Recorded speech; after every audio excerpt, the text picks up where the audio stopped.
Everybody, welcome back to concept of the day series, जहां पर हम आज लेकर आए हैं बायोलॉजी का second concept which is shapes of chromosome.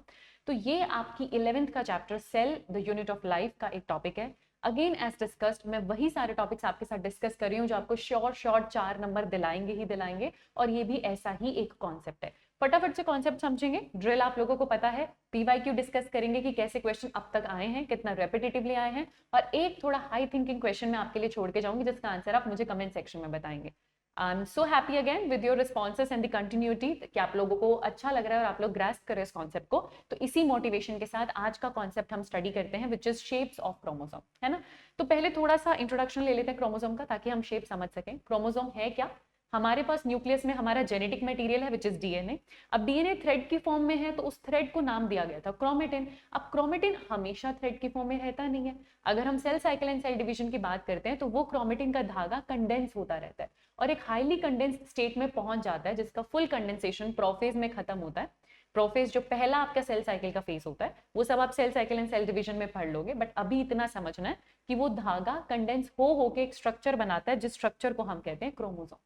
तो ये क्रोमोसोम कुछ इस तरीके से दिखता है। एनसीईआरटी ने भी ऐसा सा डायग्राम हमको दे रखा है। इसके अंदर अगर मैं बात करूं तो एकदम पास कंडेंस हुआ डीएनए बैठा है, और कुछ नहीं होता। ये आपका जेनेटिक मटेरियल है, होता है आपका डीएनए ही है, और ये डीएनए यहाँ पर कंडेंस होकर एक शेप ले लेता है, और उसी शेप को बेटा हम लोग क्या कहते हैं? क्रोमोसोम। ये क्रोमोसोम कंडेंस्ड फॉर्म में ऐसा भी तो हो सकता था कि बहुत सारा डीएनए मैम कंडेंस हो गया, पास आ गया, तो ऐसी शेप ले सकता था, बिल्कुल ले सकता था बेटा। लेकिन इस शेप के अंदर एक पॉइंट पे कंस्ट्रिक्शन आता है जो मैंडेटरी है, जो हर क्रोमोसोम में आता है। इस कंस्ट्रिक्शन को हम कहते हैं प्राइमरी कंस्ट्रिक्शन, और इस प्राइमरी कंस्ट्रिक्शन का नाम है सेंट्रोमियर। तो वो पॉइंट जहां पर आकर आपका क्रोमोसोम कंस्ट्रिक्ट कर रहा है, वो प्राइमरी कंस्ट्रिक्शन जो मैंडेटरी हर क्रोमोसोम में होती है, उसे कहते हैं सेंट्रोमियर। इस सेंट्रोमियर के दोनों तरफ आपको ये रेड कलर का डिस्क शेप स्ट्रक्चर दिख रहा है, इसको कहते हैं काइनेटोकोर। सेल डिवीजन के दौरान यहाँ से स्पिंडल फाइबर अटैच होती है जो कि क्रोमोसोम को सेग्रीगेट करने में मदद करती है। कुछ क्रोमोसोम, हमारे पास 46 क्रोमोसोम्स हैं। कुछ क्रोमोसोम में इस प्राइमरी कंस्ट्रक्शन के सिवा एंड के करीब आकर एक और जगह से डीएनए कंस्ट्रक्ट करता है। मतलब अगर ये आपका क्रोमोसोम है तो इस कंस्ट्रक्शन के सिवा यहां पर भी डीएनए कंस्ट्रक्ट कर रहा है, पास आ रहा है, और इस कंस्ट्रक्शन को कहते हैं सेकेंडरी कंस्ट्रक्शन। क्या ये 46 के 46 क्रोमोसोम्स में रहती है? नहीं, ये कुछ होमोलोगस पेयर में मिलती है विच इज 13, 14, 15, 21 और 22। क्या ये डेटा आपको याद रखना होता है? नहीं। तो फिर मैं आपको सेकेंडरी कंस्ट्रक्शन क्यों पढ़वा रही हूँ? क्योंकि बेटा अगर आप एनसीईआरटी देखेंगे तो एनसीईआरटी ने जो शेप्स ऑफ क्रोमोसोम्स बताई है उसमें भी सेकेंडरी कंस्ट्रक्शन को मार्क किया। तो जो रिप्रेजेंटेशन में अगर सेकेंडरी कंस्ट्रक्शन यूज हो रहा है तो एटलीस्ट हमें पता होना चाहिए कि हम किसकी बात कर रहे हैं, राइट? तो coming back to the topic, primary construction centromere है। एक और कंस्ट्रक्शन है जिसे सेकेंडरी कंस्ट्रक्शन कहते हैं। उस एक और कंस्ट्रक्शन के बाद जितना डीएनए का हिस्सा उसके ऊपर रह जाता है उसे हम सैटेलाइट कहते हैं। तो कुछ टर्म्स हमको पता होनी चाहिए। अब क्रोमोसोम एक ऐसे क्रोमेटिड भी हो सकता है, और कभी कभी 2 क्रोमेटिड एक साथ एसोसिएटेड भी होते हैं। ये जो यहाँ पर आप देख रहे हैं ये एक क्रोमेटिड है, मतलब ये एक क्रोमोसोम और उसकी प्राइमरी कंस्ट्रक्शन है। ये दूसरा क्रोमोसोम और उसकी प्राइमरी कंस्ट्रक्शन है। तो ये 2 क्रोमेटिड एक साथ एक ही सेंट्रोमियर पे आके जुड़ गए हैं। एक्चुअली बेटा 2 तरीके के क्रोमोसोम्स होते हैं। एक वो क्रोमोसोम जो कि आप यहाँ पर देख रहे हो, जो कि 2 क्रोमेटिड का बना हुआ है। This is 1 chromatid, this is 2nd chromatid, और दोनों क्रोमेटिड का एक ही प्राइमरी कंस्ट्रक्शन, एक ही सेंट्रोमियर है। ऐसे क्रोमेटिड जो एक ही सेंट्रोमियर से जुड़े होते हैं इन्हें सिस्टर क्रोमेटिड कहा जाता है। तो ये बहनें हैं। कुछ क्रोमोसोम बच्चे ऐसे होते हैं, कुछ इस तरीके से, अपना खुद का प्राइमरी कंस्ट्रक्शन है लेकिन एक ही क्रोमेटिड है। तो जरूरी नहीं है कि हर क्रोमोसोम 2 क्रोमेटिड का बना हो, बहुत बार क्रोमोसोम एक क्रोमेटिड का भी बना हुआ होता है, ठीक है। लेकिन आप काउंट कैसे करोगे क्रोमोसोम को? सेंट्रोमियर को काउंट करके। ये चीज आपकी cell cycle and cell division में बहुत हेल्प करने वाली है। कभी भी नंबर ऑफ क्रोमोसोम काउंट करने हो ना तो सेंट्रोमियर काउंट करना। एक सेंट्रोमियर एक क्रोमोसोम का होता है। उस एक सेंट्रोमियर से जुड़ा हुआ कभी कभी सिर्फ एक ही क्रोमेटिड होगा, कभी कभी 2 क्रोमेटिड भी हो सकते हैं, लेकिन एक सेंट्रोमियर का मतलब एक क्रोमोसोम। तो यहाँ पर मैंने आपके सामने सिर्फ एक क्रोमोसोम बनाया हुआ है, और उस एक क्रोमोसोम में लेकिन 2 क्रोमेटिड है। ये भी एक क्रोमोसोम है, ये भी एक क्रोमोसोम है। क्यों? क्योंकि इसके पास भी सिर्फ एक ही सेंट्रोमियर है, इसके पास भी एक ही सेंट्रोमियर है। This is also one chromosome. This is also one chromosome. But this chromosome is made up of 2 chromatid and this chromosome is made up of 1 chromatid. आपका क्रोमोसोम का सारा बेसिक यहाँ पर क्लियर हो जाता है। एक और छोटी सी चीज आप नोटिस कर रहे होगे, टीलोमियर। हर क्रोमोसोम की एंड में ना एक स्पेसिफिक डीएनए का रेपिटेटिव सीक्वेंस होता है, सेम सीक्वेंस रिपीट हो रहा होता है, और ये जो सीक्वेंस है इसे ही हम टीलोमेरिक सीक्वेंस कहते हैं या टीलोमियर कहते हैं। इसका काम है सेल डिवीजन के दौरान क्रोमोसोम्स को एंटैंगल नहीं करने देगा, उलझने नहीं देगा। हर सेल डिवीजन के साथ ये बेचारा टीलोमियर धीरे धीरे धीरे धीरे शॉर्ट होता रहता है और इवेंचुअली खत्म हो जाता है। जब ये खत्म हो जाता है तो आपका सेल प्रॉपर्ली डिवाइड ही नहीं कर पाता और सेल मरने लग जाता है। इसीलिए कहा जाता है कि टीलोमियर एजिंग से एसोसिएटेड है। जैसे जैसे टीलोमियर खत्म हो रहा है हम एजिंग की तरफ जा रहे हैं, क्योंकि धीरे धीरे सेल मरने लग जाते हैं। तो एक हुआ प्राइमरी कंस्ट्रक्शन जिसे सेंट्रोमियर कहा गया, एक सेकेंडरी कंस्ट्रक्शन जिसके ऊपर के रीजन को सैटेलाइट कहा गया, एक सेंट्रोमियर से जुड़ी हुई आपने दो क्रोमेटिड देखी और एक आपने टीलोमियर देखा। ये कंस्ट्रक्शन मैंडेटरी होता है, ये ऑप्शनल होता है, और ये मेरा क्रोमोसोम होता है। अब इस सेंट्रोमियर की पोजीशन के बेसिस पर क्रोमोसोम 4 अलग अलग शेप लेते हैं। ये शेप हमें cell cycle and cell division में एनाफेज में जाकर प्रॉपर्ली दिखाई देती है, जब हमें अच्छे से क्रोमोसोम दिख रहे होते हैं। ये शेप किसके बेसिस पर है? सिर्फ इस सेंट्रोमियर के पोजीशन के बेसिस पर है। एक क्रोमोसोम जो आपने यहाँ पे देखा, जहां सेंट्रोमियर एकदम बीचों बीच एकदम मिडल में है, तो अगर आपका सेंट्रोमियर एकदम मिडल एकदम सेंटर में है, जिसकी वजह से इस क्रोमेटिड की दोनों आर्म्स बराबर है। आपका क्रोमोसोम ऐसा था, कंस्ट्रक्शन के बाद दो में डिवाइड हो चुका है, तो ये उसकी एक आर्म कहलाती है, ये भी उसकी एक आर्म कहलाती है। अगर सेंट्रोमियर एकदम बीचों बीच है, एकदम मिडल में है बेटा, तो ये वाली आर्म इस वाली आर्म के एकदम बराबर है।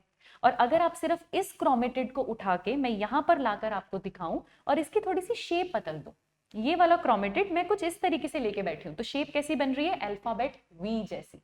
तो इस क्रोमोसोम को कहते हैं मेटासेंट्रिक क्रोमोसोम, और मेटासेंट्रिक क्रोमोसोम की शेप होती है वी।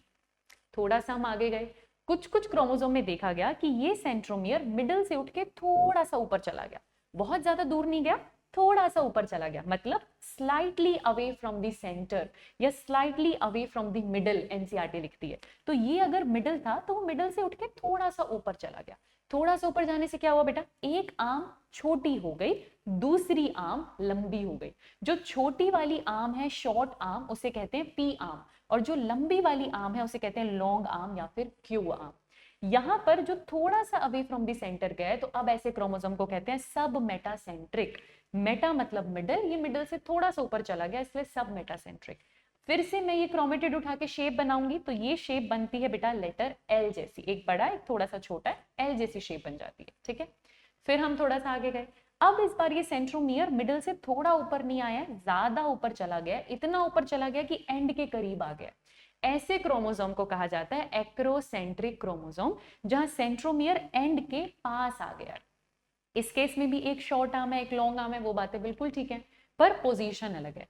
सेंटर मतलब metacentric, slightly away from centre मतलब सब मेटासेंट्रिक, नियर द एंड मतलब एक्रोसेंट्रिक। सेम मैंने क्रोमेटिड उठाया और शेप बनाई, तो इस बार जे शेप बन गई। शेप भी आपको याद रखनी है, सीधा सीधा नीट में पूछा जाता है। और फाइनली ये आपका सेंट्रोमियर बेटा ऊपर जाते जाते जाते जाते एंड पे ही पहुंच गया। सेंट्रोमियर एकदम एंड पे पहुंच गया, तो दूसरी आर्म दिख ही नहीं रही, सिर्फ एक ही आर्म रह जाती है। इस क्रोमोसोम को कहा जाता है टीलोसेंट्रिक। टीलो वर्ड टीलोमियर से आया है, टीलोमियर एकदम कॉर्नर पे था ना, एकदम एंड पे, वहां से ये नाम आया टीलोसेंट्रिक। और अगर मैं इस सिर्फ एक आर्म को उठा के शेप देखूं, तो ये आ रही है शेप आई अल्फाबेट जैसी। और यहीं से सीधा सीधा क्वेश्चन आते हैं। मेटा मतलब मिडल, शेप हो गया वी। सब मेटा मतलब slightly away from middle, shape हो गया एल। एक्रो मतलब नियर द एंड, शेप हो गया जे। टीलो मतलब एट द एंड, शेप हो गया आई। सीधा सीधा क्वेश्चन आता है। एक और चीज इस टॉपिक में जो मुझे आपको समझानी है वो है NOR, that is nucleolar organiser region. ये मैं आपको इसलिए बता रही हूँ क्योंकि कई क्वेश्चंस आपको ऐसे मिल जाएंगे। न्यूक्लियोलर ऑर्गेनाइजर रीजन, जिसे एनओआर कहते हैं, ये आपके क्रोमोसोम पे मिलने वाला डीएनए का एक सीक्वेंस है। ये एक रेपिटेटिव सीक्वेंस है, बिल्कुल जैसा आपका टीलोमियर होता है ना, वैसा ही। तो इसमें फर्क क्या है? ये जो सीक्वेंस है ये कोड करता है आरआरएनए बनाने के लिए। इसमें जो जीन होते हैं ना, वो आरआरएनए बनाते हैं। इसीलिए कहा जाता है कि आपके क्रोमोसोम पे वो हिस्सा जिसके जीन आरआरएनए बना रहे हो, आरआरएनए से तो राइबोसोम बनेगा। आरआरएनए कौन बनाता है? न्यूक्लियोलस। तो क्रोमोसोम का वो हिस्सा जिसके जीन आरआरएनए बनाते हो, वो न्यूक्लियोलर ऑर्गेनाइजर रीजन होगा, क्योंकि न्यूक्लियोलस का काम ही आरआरएनए बनाना है। उसे फैक्ट्री ऑफ राइबोसोम कहते हैं। तो बस उतना। दूसरी बात ये देखी गई कि ये जो एनओआर रीजन है, ये 46 के 46 क्रोमोसोम यानी 23 के 23 पेयर पे नहीं होते। ये भी उन्हीं क्रोमोसोम पे मिले जिनमें सैटेलाइट मिल रहा था। 13, 14, 15, 21 और 22। तो ये थोड़ी सरप्राइजिंग बात थी। और ये चारों पांचों क्रोमोसोम होते भी एक्रोसेंट्रिक है, फिक्स है कि एक्रोसेंट्रिक होते हैं। तो इन एक्रोसेंट्रिक क्रोमोसोम की शॉर्ट आर्म पे मुझे ये सीक्वेंस मिला जो आरआरएनए बनाता था, इसे एनओआर रीजन कहते हैं। आपको ये भी याद नहीं रखना है, आपको ये भी याद नहीं रखना है, आपको ये भी याद नहीं रखना है, आपको बस इतना पता होना चाहिए रीजन है कहाँ। तो ये रीजन ना शॉर्ट आर्म पे है। कभी अगर डायरेक्ट लेबलिंग आई तो ये लॉन्ग आर्म पे नहीं होता, ये शॉर्ट आर्म पे यहाँ पे एंड पे लेबल किया जाता है। तो एनओआर को भी एंड पे लेबल किया जाता है, और टीलोमियर को भी अगर कभी लेबलिंग आएगी ना तो एंड पे लेबल किया जाता है, सिर्फ इसलिए बता रही हूँ। दूसरा, क्योंकि अगर डायग्राम आएगा तो एनसीईआरटी का आएगा, तो आप एनसीईआरटी के डायग्राम से एक्वेंटेड होने चाहिए, तो इसको प्लीज अच्छे से देख लो। यहाँ आपको सेकेंडरी कंस्ट्रक्शन और सैटेलाइट दिख रहा है। एकदम मिडिल में सेंट्रोमियर, मतलब ये आपका मेटासेंट्रिक है। मिडिल से थोड़ा सा ऊपर चले के बेटा ये सब मेटासेंट्रिक है। एंड के पास आगे बच्चे ये एक्रोसेंट्रिक है। तो ये एक्रो हो गया, ये सब मेटा हो गया। ये दोनों शॉर्ट आर्म होती है, ये दोनों लॉन्ग आर्म होती है। और एकदम जो एंड के, ये भी एक तरीके से आपके पास एक्रोसेंट्रिक का ही फॉर्म है। तो चलो अब हम देख लेते हैं किस तरीके के क्वेश्चन हमसे पीवाईक्यू में पूछे गए थे और हम सॉल्व कर पाते हैं या नहीं। एक क्वेश्चन इसका आपका 2015 वाले एग्जाम में दिखेगा, पूछा था वो क्रोमोसोम जिसमें centromere close to the end होता है, एट द एंड नहीं बोला, क्लोज टू द एंड मतलब उसके पास। तो उसके पास कौन सा होता है बेटा? एक्रोसेंट्रिक। इतना सिंपल क्वेश्चन आया था। फिर इसका क्वेश्चन आया 2019 में कि अगर मैं सब मेटासेंट्रिक वाला क्रोमोसोम ले लूं तो एक शॉर्ट आर्म है, एक लॉन्ग आर्म है, उनके नाम क्या है? तो शॉर्ट वाले का नाम होता है पी और लॉन्ग वाले का नाम होता है क्यू। इतना सिंपल क्वेश्चन आया था, पर आया है 2019 के बाद 21 में फिर यहां से क्वेश्चन आया था कि अगर सेंट्रोमियर एकदम मिडल में होता है तो दोनों आर्म्स बराबर होती हैं, ऐसे क्रोमोसोम को क्या कहा जाता है? लो, इतना आसान है +4 लेना एक सिंपल सा कॉन्सेप्ट करके। 2021 में ऐसा क्वेश्चन आया था। फिर देखो ये क्वेश्चन आया था 2022 में, लगातार 19, 21, 22 फिर से रिपीट हो सकता है बेटा, क्योंकि आया नहीं 23, 24 में, 25 में आ सकता है, इसलिए वेरी इंपॉर्टेंट एरिया हो जाता है जहां से क्वेश्चन पूछा जा सकता है। 2022 का क्वेश्चन देखिए जरा, मेटासेंट्रिक क्रोमोसोम को मैच करो तो सेंट्रोमियर एकदम मिडिल पे और दोनों आर्म्स बराबर, मतलब मेटासेंट्रिक को मुझे मैच करना है 3 से, और देखो 3 वाला एक ही ऑप्शन था तो दिमाग भी नहीं लगाना था, वहीं पे आंसर था। आप बाकी भी देख लो। एक्रोसेंट्रिक वो है जहां क्लोज टू वन एंड है, एक वेरी शॉर्ट आर्म है, एक वेरी लॉन्ग आर्म है। सब मेटासेंट्रिक में क्या होता है ना बेटा, या क्योंकि क्वेश्चन आया तो मैं बता देती हूँ, सब मेटासेंट्रिक में इसको शॉर्ट आर्म, इसको लॉन्ग आर्म कहा जाता है। एक्रोसेंट्रिक में इसको वेरी शॉर्ट आर्म, इसको वेरी लॉन्ग आर्म कहा जाता है, क्योंकि और ऊपर चला गया ना सेंट्रोमियर, बस उतनी सी बात है। ठीक है, तो वही चीज लिखी हुई है। फिर आप देख लो जरा, सब मेटासेंट्रिक की अगर मैं बात करूं तो हम 4 से मैच कर देंगे because slightly away from the middle, और टीलोसेंट्रिक की अगर मैं बात करूं तो वो एकदम टर्मिनल एंड पे है। तो ये क्या हो जाएगा मेरे पास आंसर? तो मेरे पास पहले आ चुका है 3, 1, 4 और 2, और हमने इसको मैच भी कर लिया। ठीक है, हमने इसको मैच भी कर लिया, आंसर हो जाएगा बी।